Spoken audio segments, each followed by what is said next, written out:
Hello everyone, I am Sidhant. Today we will take the chapter number 11 of the legal module B. The chapter name is bank guarantees. As we have discussed when we are discussing about the indemnity, we also discussed something about the bank guarantee. We will do the revision first, then we will move into the nitty-gritty of the topic. So let's move on. I already explained you how the bank guarantees work. We will see it again so that we can understand the nitty-gritty with the same example. So let's say this person A, and this person has its account in, let's say, PNB. Okay, now this person is a contractor. He used to take a contract from the government agency, state government, private companies, etc. But whenever there is a contract between the government and the person, the government always looks for a bank guarantees. So he, let's say, he bid or he participated in the auction, in the auctions called by the government. Let's say it's a government, and he won the tender or the bid or the contract by the government. Now the government asked him to bring the bank guarantee of 1 crore of rupees. Now this bank guarantees is for mainly of three purposes. The bank guarantees is given for mainly for three purposes. The first is the performance guarantee, the second is the financial guarantee, and the third is the deferred payment guarantees. In the financial guarantees, it relates to the financial in the financial guarantee, it involves the financial transactions or anything which related to the financial.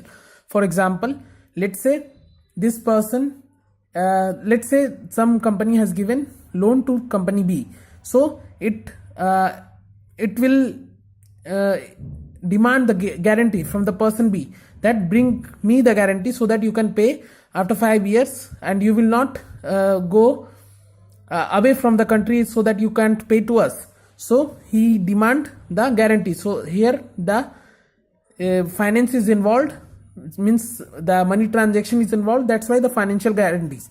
But more often than not, the contractors in India which takes the contract to make the bridges, to make the realty sector homes, so they gives the government wants the performance guarantee. Here in this case also the government looks for the performance guarantees.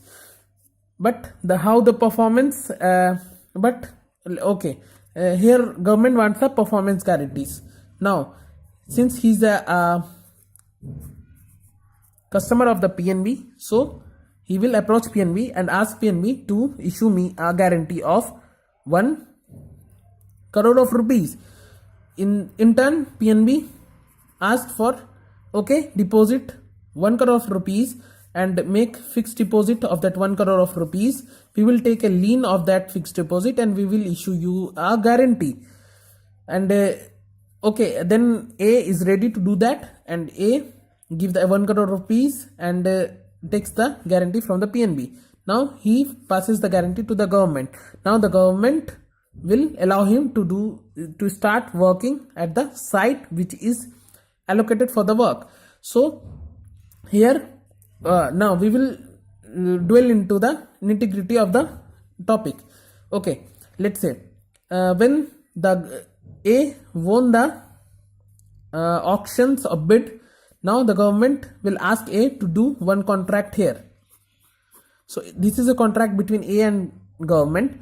Here the government will write that the A will perform this much work at this much of time, and if he fails to perform, he will give a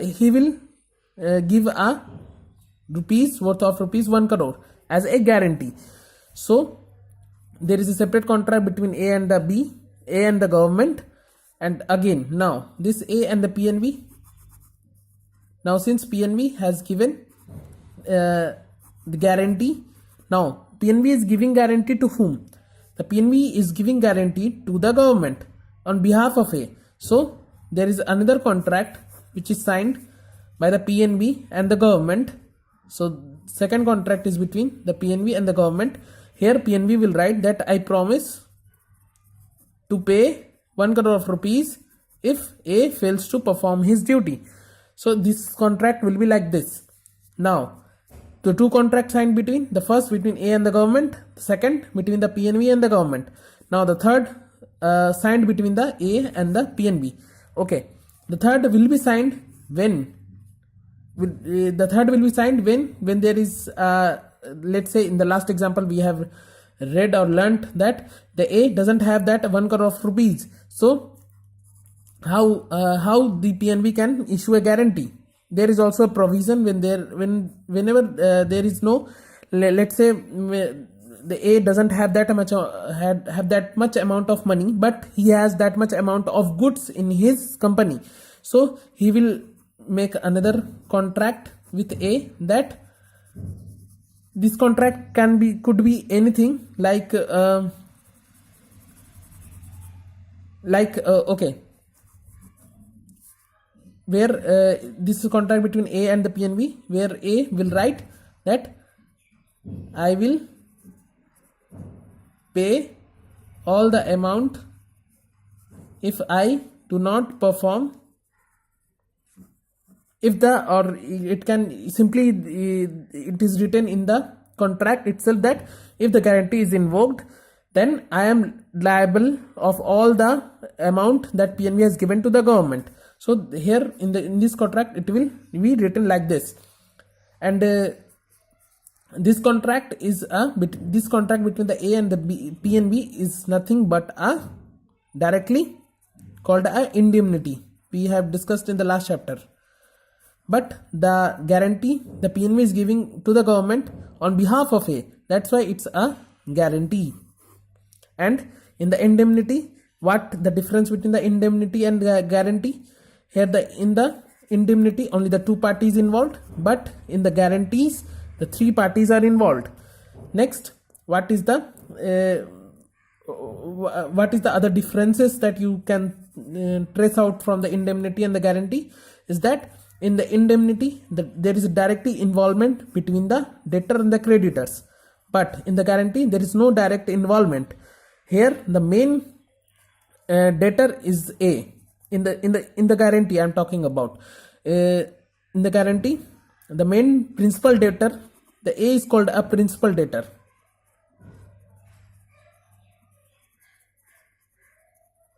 Okay, this government is called a creditor.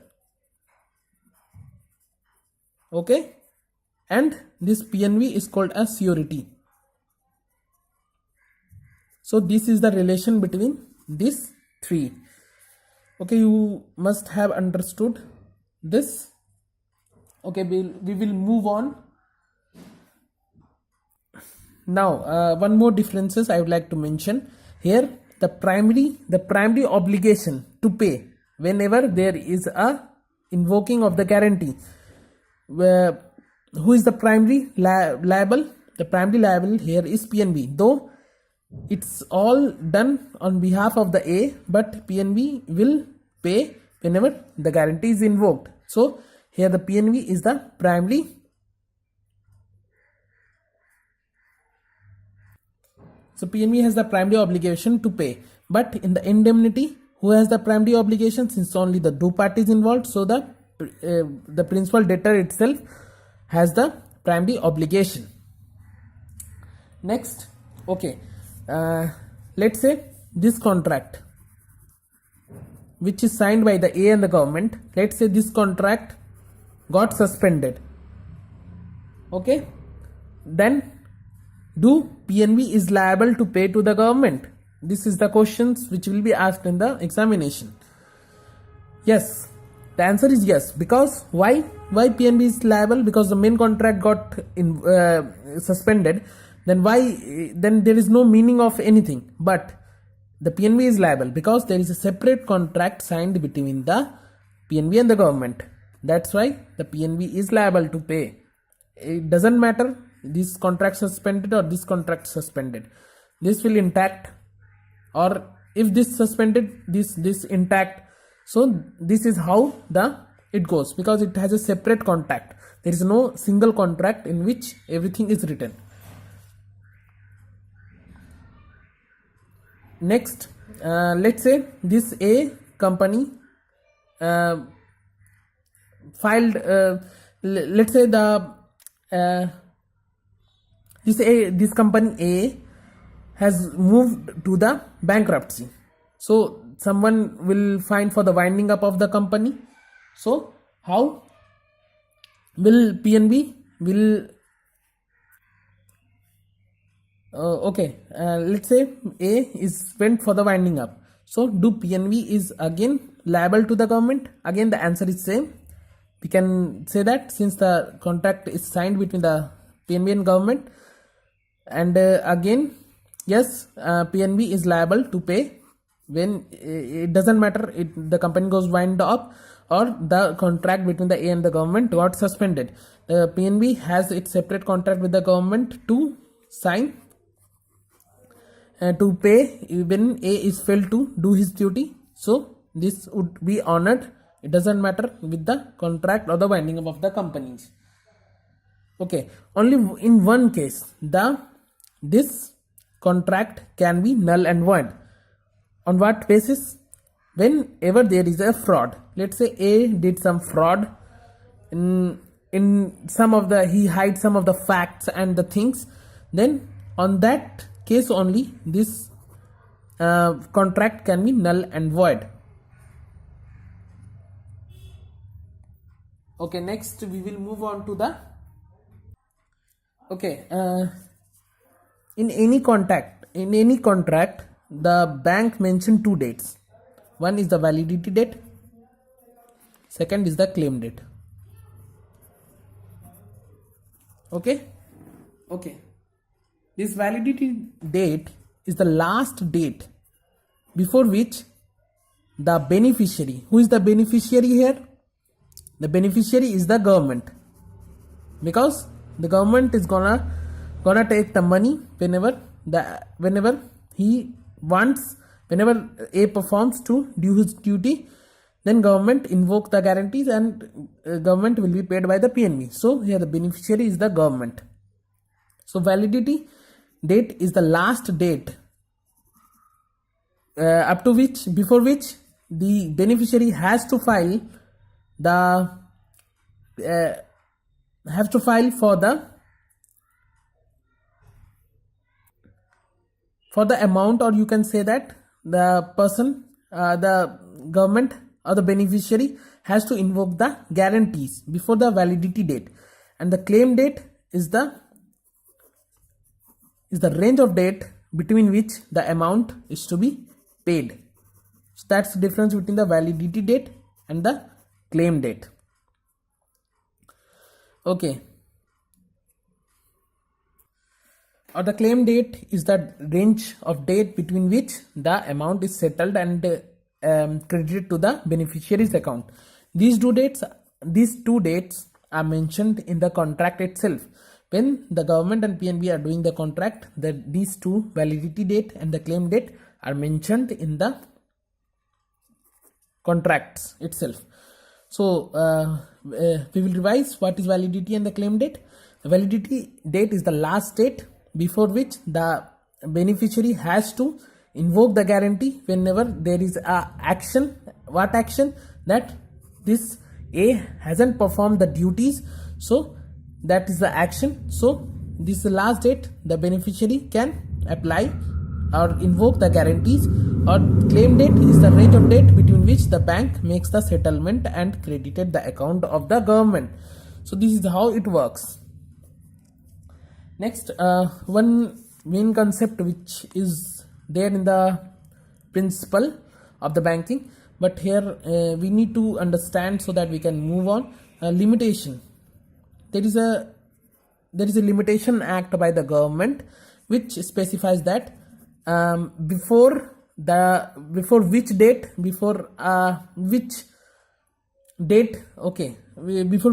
you are allowed to file a case in the court. That's simple. Limitation Act. Let's say something happened. Let's say some thieves had taken your car. So the government has specified some amount of time to you so that you can file a FIR against the thieves. So this time is nothing but decided by the Limitation Act. So for every time bound case filing, the government has specified in the Limitation Act the time before which you can make a complaint. So even in the guarantees, let's say A hasn't performed his duty, so the government has to file the complaint to the PNB before, or invoke the guarantee before some limitation of time, some limited period. So what is that limited period? It is according to the Limitation Act. You have to write. Okay. So I think that's it with this chapter. Now we will take a small chapter, the chapter number 13, which is a deferred payment guarantee. Why I am taking that? Because it's related to the guarantee itself. That's why. Now deferred payment guarantee. Okay. We have seen the guarantees, what guarantees means. Now what is a deferred payment? Okay. Let's say you have purchased a car and you don't have 12 lakh of rupees right now. So you and you went to shop. Okay. Now you are telling that, see, I have only 1 lakh of rupees. Please give me a car. Will he able to give you the car? No. So you will again propose to the automobile shopkeeper that, okay, I will pay every month 1 lakh of rupees and I will pay you the whole amount. Will he able to give you the car? No. Again, but he, in this case, he will ask you something. He will ask, okay, I am ready, just give me the bank guarantee for that. So this bank guarantee is nothing but a deferred payment bank guarantee. Since the amount is 12 lakh and 1 lakh of rupees every month, so 1 lakh, 1 lakh, 1 lakh, 1 lakh, 1 lakh. The first payment is given by the person itself, and the next 11, for the 11 months, it is given by the person itself, but guaranteed by the bank. That in any payment, if the customer fails to pay, the bank will pay.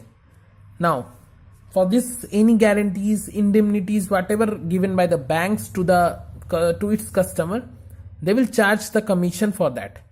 The bank is not for free. They will charge the commission, and that's the income of the banking system. So for this, every monthly payment or for yearly payment to any companies or anything, if the bank gives the guarantees for that, then it's a deferred payment guarantees. It's very simple. Now the maximum